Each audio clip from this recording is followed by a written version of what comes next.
Hey everybody, Jake here from Bearded Gear.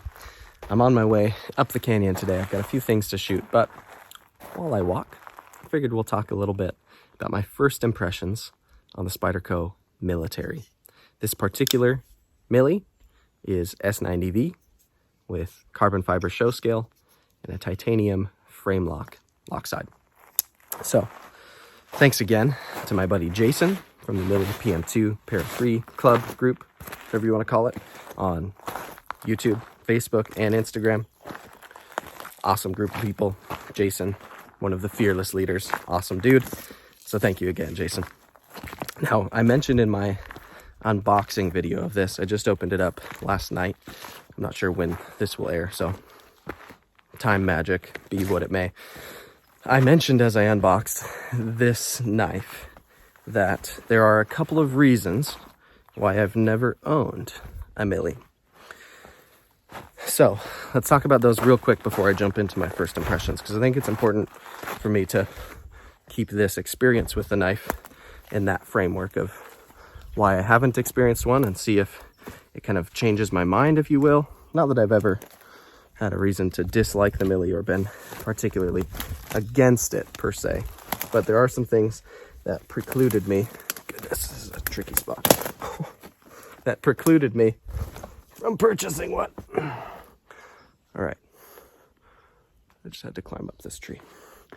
Anyway, the things that kept me from buying one to begin with were A, size. This is a bigger knife than for a long time I was comfortable carrying. Lately, I've been carrying bigger and bigger knives. I believe blade length on this one is a nice even 4 inches. If not, it's very close. And lately, I've had a couple of knives with 4-inch blades that I've actually liked quite a bit. So, A was size. B, clip orientation. This knife can only be carried in tip down right hand carry. So, I prefer tip up right hand carry. Is tip down a deal breaker for me? Not necessarily. I've had other tip down knives. I still own an old Benchmade that was a gift from my dad that's tip down, but I prefer tip up. So it's also kind of the standard at this point, I would say. If you look at the volume of knives that are being released for the last few years that are tip down only, it's slim to none compared to the amount that are tip up, almost everything. So that's something that kept me at bay. Other than that, I guess that's really it. If you watch a lot of my videos, you'll know I have hands on the smaller end of the spectrum. I wear a men's medium glove, but I fill it out real nice. But yeah, my hands are not large by any sense of the word. So oftentimes I have a hard time with large knives just because the ergos give my hands too much space and there's like wiggle room around on them. So all of that in mind, let's talk a little bit about this guy. This Millie in this configuration is one of the more intriguing ones that exists. Titanium frame lock, carbon fiber show scale, S90V. This is a good ingredient list. So you've got me intrigued right away just with that. Then, the more that I've experienced this knife, I find that the ergos work for me really well. So, in this kind of primary grip, if my fingers rest over that like belly or bulge there, right where they're supposed to live in a regular hammer grip, this knife fits my hand really good. Do I have space in either direction? Yes, absolutely. I could choke up here. I could choke all the way back to here. There's a lot of handle that I'm not using in any grip. If I'm choked back, there's a ton of handle in front of me. If I'm choked up, there's a ton of handle behind me. If I'm in the middle, there's handle in front of and behind me. Is that necessarily a bad thing though? Definitely not. Let me set this camera down so I can keep going on this. Hold on. So now that I have a space to sit, let's talk a little bit more about this guy. As I was saying, ergos give me room in every direction. If I'm choked back, there's a ton in front of me. If I'm choked forward, there's a ton behind me. If I'm in the middle, I can go either way. There's options here. I think that's a good thing. Does that make this knife an EDC knife for me? Absolutely not. So here's what I mean. This knife, in my experience thus far, could work as an EDC. I could put this in my pocket and pull this out for regular EDC tasks. And as a cutting tool, this would shine for that. This would be excellent at just about any cutting task that I could face. In fact, having extra blade length is rarely going to be something that I would complain about up to a certain point.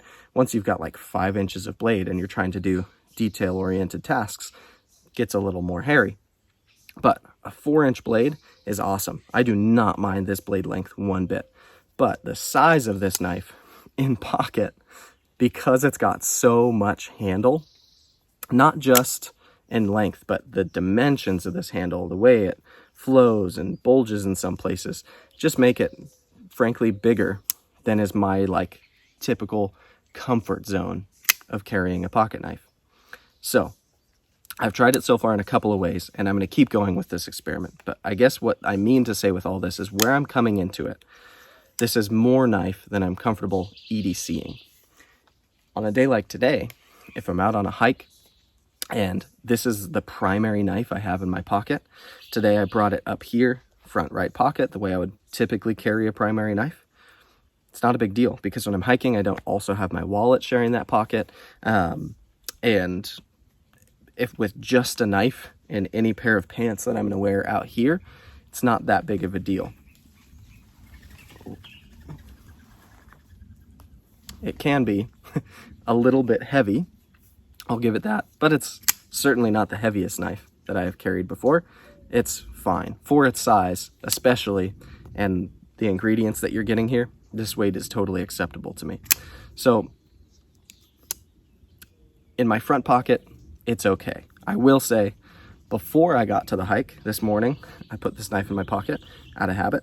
I put my wallet in next to it, and usually in my front right pocket, if the knife is sitting tip down, I'm putting my hand in this way to get to my wallet and pull it out, right? But with this knife being tip up, the hump and the jimping are right there where I have to get past to get to whatever else is sharing that pocket. So if I were to EDC carry this knife, which I will be for the next week or so, I'm gonna have this knife on me so I can really experience it. It's not gonna work for me in the front pocket. I don't have to get that creative, thankfully, and I can just carry this knife in my back pocket, which I tried last night, and it works really, really well. So if I bump from my front right pocket around to my butt pocket, it's totally comfortable.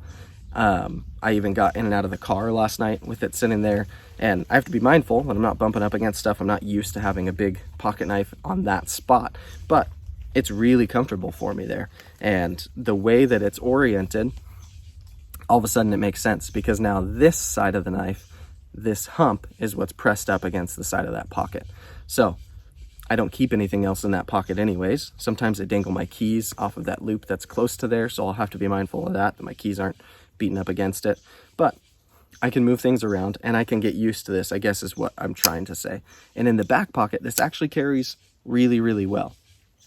So if I wanted this to be my new EDC, actual everyday carry, and I was the kind of guy who actually really only carried one knife consistently, then I could totally revise my system and make it work, and it would be as comfortable as I would need it to be to really actually bring it with me everywhere. And that should be the idea of an EDC in my opinion. But I'm not going to rethink my whole ecosystem of how I like to keep my things. I like the idea of always having a knife right where I expect it to be, whether it's my Koenig Arius or it's a PM2 or if it's my Benchmade Super Freak or whatever it is that made it in my pocket that day. It could be anything. It's going to be tip up, right hand, front pocket. And this knife just A, it's going to be tipped down, so it's going to come out in a different orientation, and B, it's not comfortable to carry there, so that's not where I would choose to put it. So it could work. I don't think it's going to work for me in that way. Now, if I owned one of these and I carried it back pocket every now and then, what's a little bit funny for my brain to wrap my mind around is I could carry this as a secondary. Oftentimes, the knife I put in my back pocket, whether it's left hand or right hand in those kind of corner spots of my back pockets, usually that's a small, lightweight secondary knife. And I have a list of reasons for carrying secondary knives. I'll do a video on that soon, but this could be my secondary. So instead of being smaller than my primary, in that case, I would be carrying my secondary as a larger knife. So I could still keep a knife here in my front right pocket and be totally comfortable doing so, and it would be fine. And then I could have this as the additional knife that's riding in my back pocket, and that would work. So maybe that's something for me to think about. I imagine if I owned one, that would be the way that it would function for me.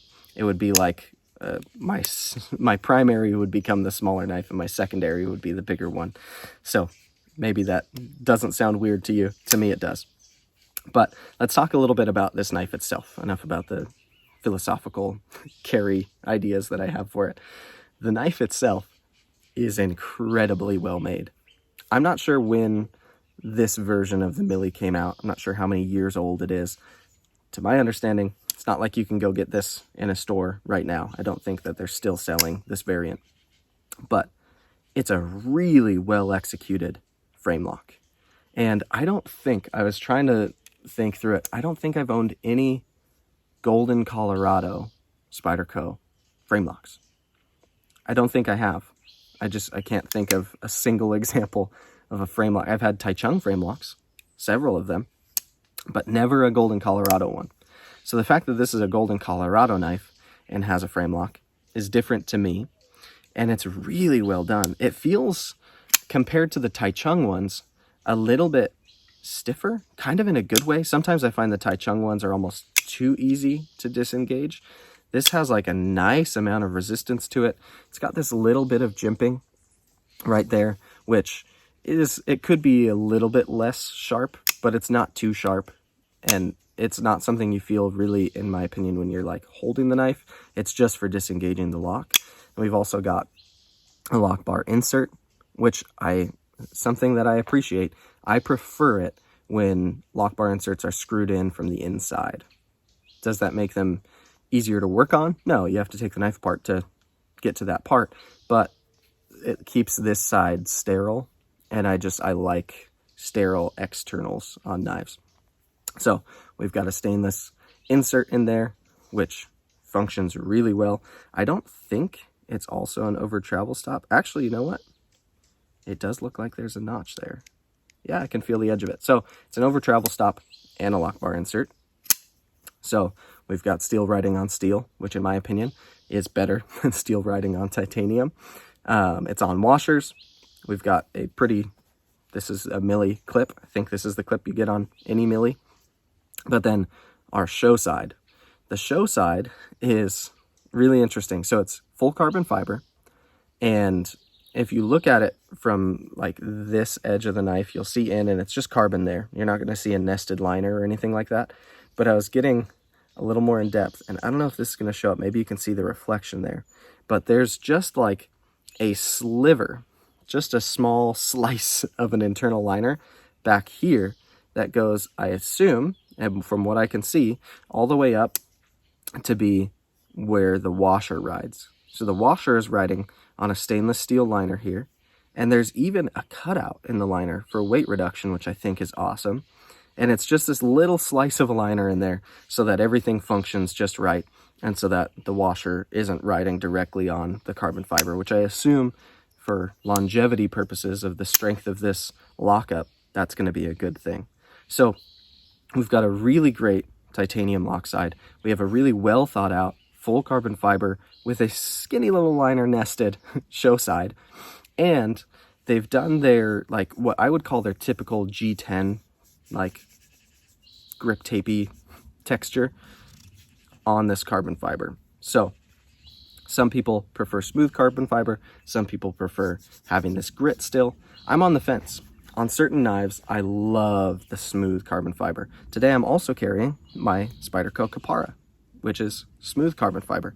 And I love how smooth that knife is because for the nature of that knife, it feels right. The knife doesn't feel tactical at all. It doesn't feel hard use to me. But a Millie kind of is a hard use, kind of tactical knife. It's called the military. I mean, it's kind of in the name. So for me, I like that on this knife, what I would consider like a great outdoor use knife. It has a nice, pretty thick blade stock, a less spindly tip than a PM2 because we've just got more material here that we're working with.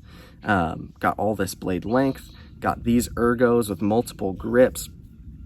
I think having some gritty texture on this carbon fiber is the right call. I just really dig that. And it would have been easy for them to make it just a smooth, glossy carbon fiber. Sure, and some people might prefer that. But to me, I dig that I can see and feel that this is full carbon fiber through and through, and then I still get that texture on top. I don't know if they call that their peel ply or what. I don't know. I always think of peel ply carbon fiber as being one layer of carbon on top of G10, but I have no idea if I'm right about that terminology. Anyways, this is solid carbon fiber with some texture on the surface. So another talking point that should be mentioned is this version is S90V. And S90V is one of my favorite blade steels that currently exists. I think it's fantastic. And Spyderco has their S90V nailed. From everything I've heard, everything I've experienced, S90V at Spyderco is excellent. They seem to reserve S90V for like their passion projects. Like when they come out with a knife in excellent materials, handle-wise, oftentimes they're pairing it up with S90V. So you'll see a ton of carbon fiber S90V variants that come from Spyderco, and they seem to put a lot of care into those models. They seem to be kind of the special ones that they internally appreciate, and they're doing like a fancy pants run of something. Like my fluted carbon fiber Native, that Native 5 is fluted carbon fiber, S90V. And it's one of the nicest Golden Colorado Spydercos I've ever put my hands on in terms of the fit and finish. The way the materials are really used is just excellent. So S90V, not only a fantastic performer of a steel, but it's just kind of one of the special steels from Spyderco. And there are other players, certainly, using S90V. It's not like it's an ultra rare steel or anything like that, but it's certainly pretty consistently reserved for higher end pieces, even from production companies. So love that it's S90V. Yeah, other than that, I will say the ergos are reminiscent of the PM2, even the Para 3, the way I've got this thumb hump here, the jimping feels identical, the forward choil feels very familiar to me, the blade shape feels super familiar, the contours of the handle feel similar, although being a frame lock, it does have this cutout here, and there's no cutout in the back for the compression lock, so things feel a little backwards. I have found myself several times going to engage a compression lock to close this, just because it feels so PM2-like, but the ergos feel familiar while being a little bit different, and I guess I should just say I get it. I get why the military exists, why it still exists. I think in my head, a lot of times I thought that the military had become a little bit antiquated, and I just didn't see... I thought the PM2 and the Para 3 were newer and better and had improved the platform. They're newer. For me, I think they're better for my purposes, but I don't think they've necessarily improved, if that's fair to say. Like, there is nothing about this knife that feels less nice than a PM2 or a Para 3. In fact, the fact that it's a frame lock, in a lot of ways, makes it feel more solid, makes it feel nicer. Like, the compression lock is probably my favorite lock type, period. But does it feel like the nicest lock type to me? No, I just love the way it functions, and I love that I can fidget with it, etc. But this feels, the tangible sensation of this knife feels like it might be a little bit nicer than a PM2. In fact, I'm not even going to say might. It does feel nicer than a PM2. Like, I would love it if I could have a frame lock, titanium lock side, carbon fiber show side, S90V PM2, 100% I would buy that knife. that would be awesome. And I would be able to justify doing so to myself because it would be a totally different lock type. I think that would be great. But that is what it is. From my understanding, I'm certainly not an expert on Millies. I think a lot of them, most of them, are liner locks. I could be wrong, but I don't think most of them are frame locks. I'm sure someone in the comments can let everyone know, and they will. But this version is the one I'm talking about. So this Framelock Millie feels nicer than a PM2 or Para 3 to me with a compression lock.